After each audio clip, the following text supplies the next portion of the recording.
He used to use it as a slide in recruiting, that he came to Butler and he bench pressed 185 3 times, and 15 months later it was 14. He's just he just was one of those guys that wasn't going to make baby steps. He was going to make leaps and bounds, and he continues to make them. And you know, you watch the film, and in a lot of ways, I'm a proud coach because you know you're watching him and you're really enjoying watching him. And then you get sick to your stomach because you got to play against him. How much did you keep in touch with him once he came to the NBA, and do you still keep in touch with him? I haven't talked to him in a long time.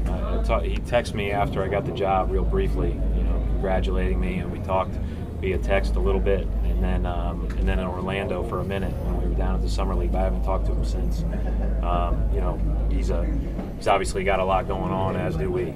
You know, he told us that he would never leave Butler for another college school, and I guess he was true to his word on that. He left for the NBA, which isn't at college. So I mean, I think I could see him at the next level. We had always discussed a lot of things about the NBA. You know, he liked to discuss things with me about it, you know, after I left, just the basketball of it. You know, I think he just likes the game so much. He liked talking about all kinds of levels of basketball, and you know, he's here now, and you know, I'm happy for him. Okay, let's talk about the love affair that was brewing tonight before the game. Brad Stsvens and Gordon Hayward. They were together in Butler. There's a lot of talk about them possibly being together in Boston next year. But just for tonight, Evans, he was absolutely the star of the game tonight. Yeah, Hayward was fantastic. And I'm usually the guy criticizing him because, you know, there's all this talk about whether the Jazz should extend him and give him max money or whatever. And I read somewhere that his agent said he was a Paul George type contract. And I'm like, what planet are you living on? Like, this is not Paul George. This is a mid-range kind of guy. But tonight, Hayward proved all that wrong. He was fantastic. He was knocking down shots. He was playing great defense. He was all over the floor making great plays. He was really impressive. So hats off to him. He played great with Jeff Green on him. He really stepped up. Oh, you went there. I wasn't going to do that. I don't think he's a max, because I don't think he's a max player. That was I think we're agreed on that. Yeah. Yeah, he's not a Paul George guy, and I do like Jeff Green, but I don't think I thought Hayward had a great game. Would I like to see him in a Celtics uniform? We'll get to that. Yes, I think.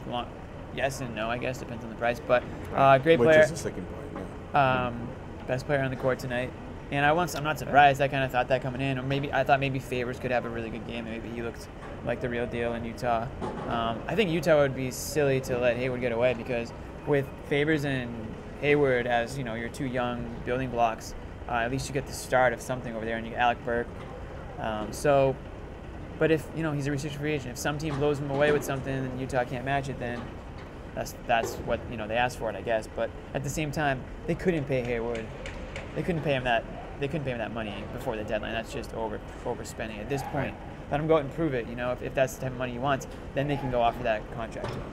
They've already got one contract in Favors where they're paying him based on potential. Yeah. And you know, that's an experiment that's happened throughout the league with like Hibbert, Jordan, and so far it's proven to work out pretty well. Jordan's getting there. We'll see. Hibbert's a 7-footer. Yeah, but Favors plays like a 7-footer, no question about that. Right. In Hayward, he has a lot of.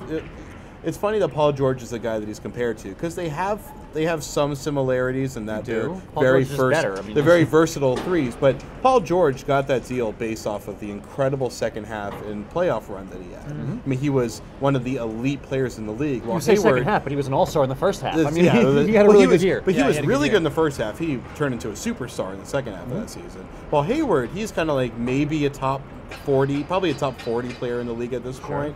And to be paid in like the upper echelon of the league, it doesn't really make sense unless you're like the Charlotte Bobcats or the Jazz are in the same position. I think missing the deadline was a win-win situation. It's a win for the Jazz because they get an extra season to test him out, and it's a win for Hayward because he's auditioning for more money.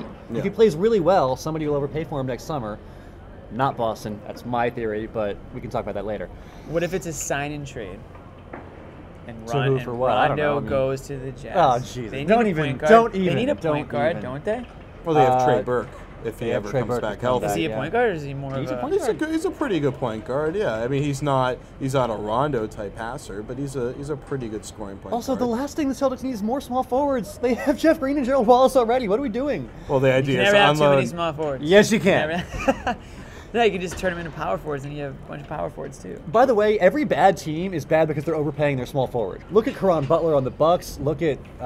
Gerald Wallace. I mean, No, like, it's just well, like it was a half. Those are joke. teams that are bringing those contracts in as part of. Yeah, Part I of was the half maneuvers, joking yeah. because anyone's going to be like sign a trade Rondo, sign a trade Rondo, sign a trade Rondo. But like, But I mean, you get in trouble in But this league in seriously, general by No, overpaying I'm just semi-stars like they're superstars. And Gordon Hayward smells like that kind of player to me. Mm-hmm. So the I can Celtics, see if that. they're looking I to can see rebuild that. for the future, like that's not what they want to do is overspend on a Gordon Hayward level one of player. the things Brad Stevens mentioned a couple of times was that he has like Hayward has like a good head on his shoulders, very poised and cool, calm, and collected. I did get that sense talking to him. It was pretty well spoken, kind of knows what he's talking about. Smart player, Definitely. and I do think that says something about the player you are on the court, and that could make him get a maybe bigger contract than maybe you would see just based on watching him play.